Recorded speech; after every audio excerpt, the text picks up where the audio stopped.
Halo rekan-rekan traders, kali ini saya akan sampaikan tentang bagaimana saya bisa memprediksi kejatuhan market ya. Jauh sebelum market itu bergerak hancur-hancuran seperti belakangan ini ya. Jadi di bulan Februari market benar-benar mengerikan. Kalau Anda lihat bulan Februari itu ini tanggal 30 Januari. Jadi ini akhir Januari posisi IHSG masih di 6.557 ya. Masih di posisi 6.057, sedangkan akhir Februari sudah berada di 5.452. Jadi dalam satu bulan itu IHSG turun 8%. Itu adalah angka yang banyak, di mana turun 8% tersebut itu merupakan penurunan terbesar ya, penurunan bulanan terbesar sejak sejak Agustus 2013. Jadi Agustus 2013 itu dalam satu bulan ISG turun sampai 8,9%. Anda bisa lihat di sini. Dalam satu bulan ISG turun 8,9%. Dan kalau dihitung dari puncak tertinggi pada tahun tersebut, ya, IHSG itu sudah turun sekitar 20%. Apakah itu disebut crash? Bukan, itu bukan crash, melainkan hanya pullback saja, koreksi wajar. Karena kalau crash itu biasanya market turun dari puncaknya sedalam 50% minimal. Itu disebut crash. Kalau ini bukan crash ya, hanya koreksi wajar. Nah, koreksi wajar seperti ini itu sudah bikin banyak trader mules-mules ya. Sudah bikin banyak trader itu mules-mules. Baratnya sudah banyak yang loss. Anda bisa lihat dari pooling yang saya adakan ya.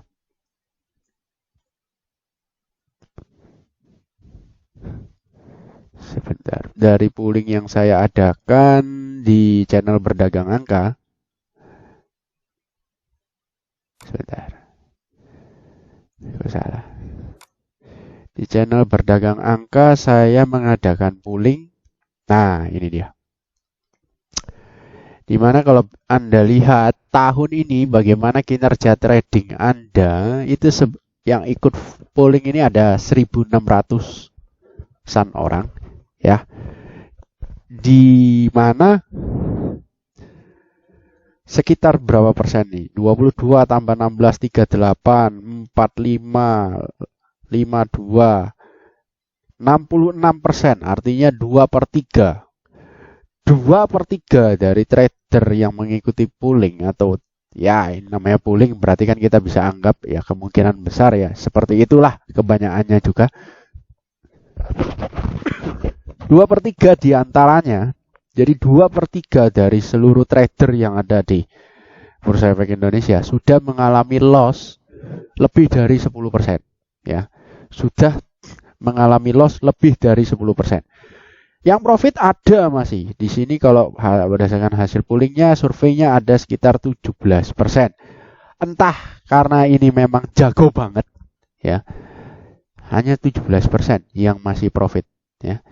Entah ini jago banget atau dia memang setelah Januari, di bulan Februari tidak ada trading sama sekali. Kan ini nanyanya bagaimana kinerja trading Anda tahun ini, kan gitu ya. Tahun ini. Jadi bisa aja Januari dia ada profit, Februari dia nggak trading ya, berarti masih ada profitnya, kan seperti itu.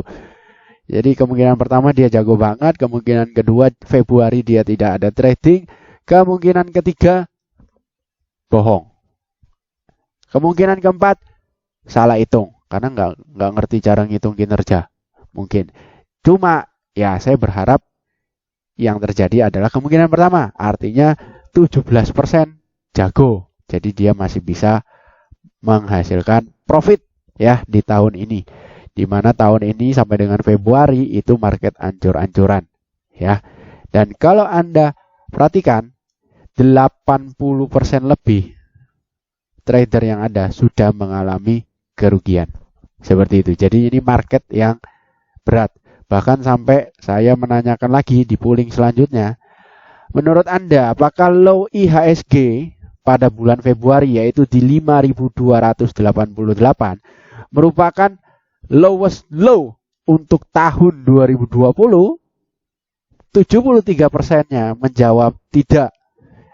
Karena akan muncul harga low yang lebih rendah dari 5288. Jadi ini banyak yang pesimis bahwa IHSG akan bisa segera berbalik arah membentuk V-shape ya gitu ya. V-shape itu artinya ini udah turun terus nanti segera dia naik seperti ini. Shred. Seperti itu ya.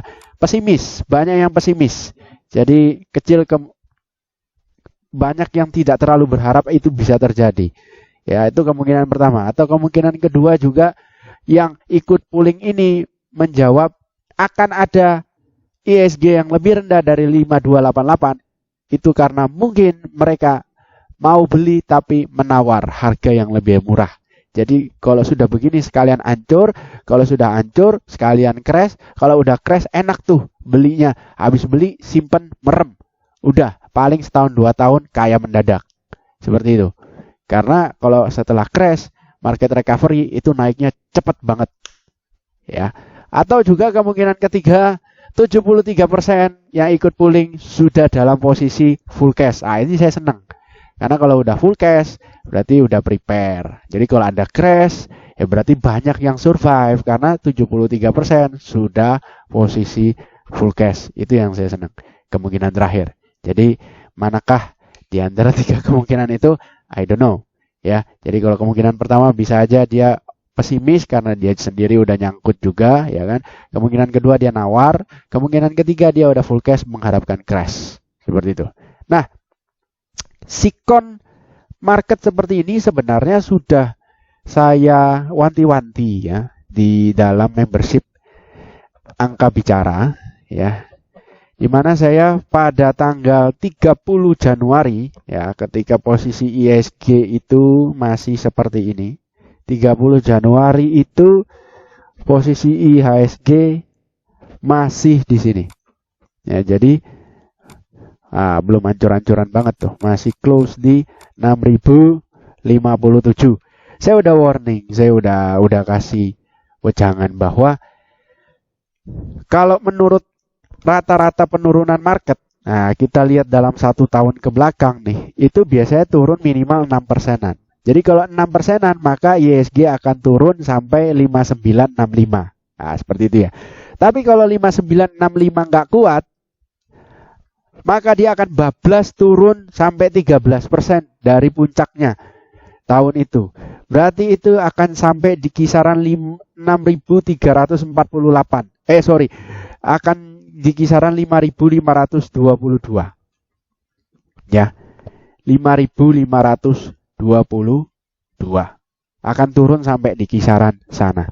Jadi sejak 30 Januari saya udah kasih wejangan, sudah kasih insight, dan apapun itu keputusannya, apapun itu jadinya market, ya apapun itu nantinya kalau memang kejadian seburuk itu, di sini yang saya mau highlight, apapun itu kita bisa dengan santai menyaksikannya karena kondisi portfolio saat ini lebih banyak cash daripada barang. Jadi sejak 30 Januari kami di angka bicara dengan sistem trading tapak naga itu sudah kondisi lebih banyak cash daripada barang. Anda bisa lihat di sini posisi kami pada saat itu hanya ada satu saham, ya satu emiten yaitu TWR yang masih dalam kondisi floating profit 3,7%.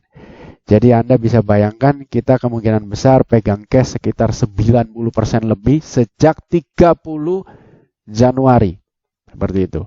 Nah, Di sini saya juga ingin nyampaikan bahwa sebenarnya selain daripada cara analisa simpel seperti ini yang cuman ya dari swing high turunnya berapa diambil persamaannya ketemu angka, oh ini kebanyakan dari swing high turun ke bawah terus rebound sekitar turunnya 6%-an. Nah, itu teori cocokmologi lah, gampangannya seperti itu. Nah, ada juga teori lain bagaimana memprediksi kejatuhan market, yaitu menggunakan chart pattern. Ya, chart pattern di mana kalau kita merubah chart IHSG ini menjadi weekly seperti ini. Nah, ini adalah chart mingguan ya. Satu candle adalah 1 minggu. Kemudian saya menarik garis support seperti ini. Nah, ya. Red. Oke, ini support. Saya kasih warna biru. Kemudian saya menarik garis resisten. Dari sini saya hubungkan dengan yang ini. Oke. Ya. Saya kasih warna hitam. Oke. Maka Anda akan melihat sebuah pattern yang sebenarnya ini cukup mengkhawatirkan, yaitu pattern triangle ya. Tang tas ya, seperti itu. Mencoba naik lagi nggak kuat, sekarang turun. Pattern triangle ya. Ini adalah pattern triangle. Nah, bisa lihat ini saya panjangin. Di mana pattern ini terbentuk dalam time frame weekly. Jadi Anda bisa bayangkan pattern triangle ini bukan terbentuk di chart daily, tapi di chart weekly. Dan proses membentuknya itu membutuhkan waktu yang sangat lama sejak 2018 awal. Anda bisa lihat. Jadi sampai dengan 2020 awal, ini berarti pattern ini terbentuk dalam selang waktu 2 tahun, saudara-saudara. Ya, 2 tahun itu waktu yang sangat lama sekali untuk membentuk sebuah pattern. Jadi kalau ada breakout ataupun ada breakdown, biasanya itu peluang terjadinya pelanjutan pergerakan itu akan sangat besar. Jadi kalau misalnya terjadi breakout, wah kenceng ya, breakoutnya akan kenceng. Tapi kalau terjadi breakdown, waduh, ampun, breakdownnya kencang juga. Ya, breakdownnya akan kencang juga. Saya kecilin seperti ini. Oke. Nah, kita lihat yang terjadi di sini adalah breakdown, di mana breakdown itu sudah terjadi pada 14 Februari. Ya. 14 Februari IHSG close IHSG ya, close di bawah support daripada triangle pattern. Ya. Close di bawah support triangle pattern. Ini sudah berbahaya sekali. Ya, sangat-sangat berbahaya. Karena itulah di minggu terakhir Februari IHSG dibanting 7% lebih dalam 1 minggu. Itu sakit sekali. Ya, banyak yang sudah mual-mual. Itu adalah hal yang wajar terjadi. Kenapa? Ya, seperti yang saya bilang tadi, pattern triangle terbentuk dalam proses yang cukup lama, yaitu 2 tahun. Kalau ada breakout, dia akan naik dengan kencang, tapi sebaliknya kalau dia breakdown, dia akan turun dengan kencang. Ya, seperti ini, kencang banget. Untungnya di akhir sesi 2 pada hari Jumat, ya tanggal berapa tuh? Tanggal 28 Februari, itu IHSG-nya rebound. Kalau nggak rebound, tutupnya di sini nih 5.300-an. Ya, rebound dan tutup di 5.452. Jadi sebenarnya sebelum terjadinya kejatuhan IHSG pada minggu terakhir di Februari, saya sudah memprediksinya, dan itu terlihat dari adanya pattern triangle ini. Ya. Yang mana pattern ini, waduh, benar-benar terbentuknya lama loh, 2 tahun. Jadi seperti itu, saudara-saudara. chart pattern itu dibilang perlu, ya perlu sekedar untuk kita bisa tahu chart pattern itu seperti apa. Tapi kalau mau dihafalin semua ya juga nggak perlu. Cukup beberapa pola chart pattern saja yang Anda harus tahu. Dan itu semua videonya juga sudah saya buat di channel YouTube saya ini. Jadi Anda bisa coba pelajari nanti ya. Yang pastinya akan sangat berguna bagi Anda. Nah, target kejatuhannya itu sampai di mana? Nah, kita bisa ukur target jatuhnya pattern ini itu sampai seberapa sih? Kita bisa ukur dari tertingginya menuju terendahnya. Ya, kurang lebih segini ya. Sampai di sini. Nah, saya pindahkan. Jadi target penurunan itu adalah selebar jarak antara resisten dengan support dari triangle-nya ini. Kita dapatkan adalah ini ya. Kurang lebihnya segini. Nah, ini saya kecilin deh biar tidak terlalu ngeri target turunnya. Kemudian saya pindahin ke sini. Set. Kita lihat sampai di berapa dia target turunnya. Wow. Sekitar 5.000. Percayakah Anda bahwa IHSG akan turun sampai sekitar 5.000? Ya, kita lihat saja nanti akan jadi seperti apa. Yang jelas di angka 5.000 ini tanpa melihat adanya support di belakang, tanpa melihat apakah ada support atau tidak di belakang. Angka 5.000 itu sendiri sudah menjadi sebuah support karena angkanya bulat, round number. Ya, angka bulat, round number. Ya, bulat. Ya, itu sendiri menjadi support. Dan kalau kita tarik ke chart monthly, chart bulanan, ya, itu sebenarnya masih ada support. Ini saya geser dulu, saya tarik support monthly. Dari sini, ketemu dengan ini, kita panjangkan. Seret. Nah, seperti ini. Nah, kalau kita lihat secara monthly, secara candle monthly IHSG, itu masih uptrend. Di mana supportnya? Supportnya ada di sekitar sini. Ya, di sekitar sini. Ini supportnya IHSG monthly. Jadi di kisaran 5.200 sampai 5.280. Seperti itu. Jadi Anda bisa mencatat bahwa nanti jika IHSG sudah sentuh 5.280 sampai dengan 5.200 itu adalah area support monthly-nya. Yang mana ini support benar-benar kuat. Jangan sampai patah. Karena kalau sampai patah maka kasihan bursa efek kita. Ya, akan berjatuhan banyak sekali korban dari para trader, ya. Ya mudah-mudahan mereka udah full cash. Ya kalau udah full cash berarti korbannya sedikit. Tapi kalau banyak yang belum full cash dan banyak yang nyangkut, waduh, itu bisa dalam. Karena kita akan menghadapi yang namanya big crash. Ya, crash besar itu. Karena IHSG kemungkinan besar akan turun 50% dari puncaknya pada tahun tersebut. Kalau kita ukur berarti bisa di kisaran berapa? Sampai 4.000 itu masih 34%. Apakah IHSG bisa sampai ke 3.500? Ya, sekitaran itu ya, 3.500 sampai 3.300. Wah, itu dalam sekali. Ya. Jadi Anda bisa catat 5.280, 5.200 itu support IHSG secara long term trend. Ya, long term trend. Ini tren jangka panjangnya. Dan juga kalau misalnya 5.200 itu ditoel-toel dan ditembus sedikit, masih ada pertahanan terakhir yaitu goceng. Goceng jangan sampai dijebol. Ya. Goceng ini jangan sampai dijebol. 5.000 ini jangan sampai dijebol. Ya, itu pertahanan paling terakhir sudah. Jangan sampai dijebol. Ya. Jadi itu catatannya. Semoga saja itu tidak terjadi sehingga tidak banyak jatuh korban. Namun kalau hal tersebut terjadi, saya juga bersyukur. Kenapa?